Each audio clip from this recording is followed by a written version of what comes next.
kudu eling sing peparing.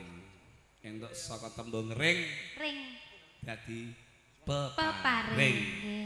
Terus ana munggah piring. Nek biyen Terus iki metune piring. heeh, nek biyen iki gak orang aring nih. Lah apa, Mas? Kolang kaling, kudu eling kolang kalinge sing penting kan eling sih. Nek wis eling karo sapa? Ya karo sing peparing. Nggih, Kang Mas. Karo iki mbuh. Wes mesti tak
Nek loro gak entuk, nek telu papat entuk.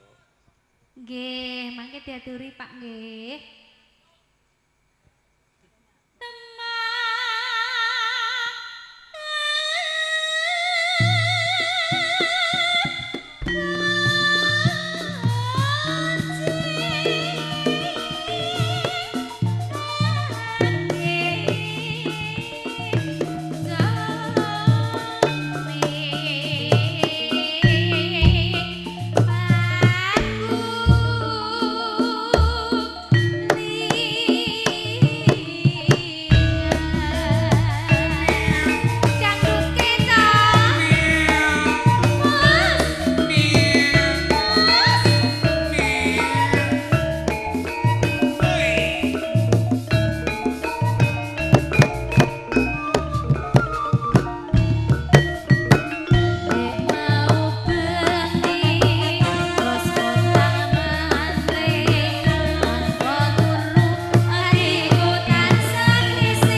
Wilujeng matur nuwun Dik Mimi.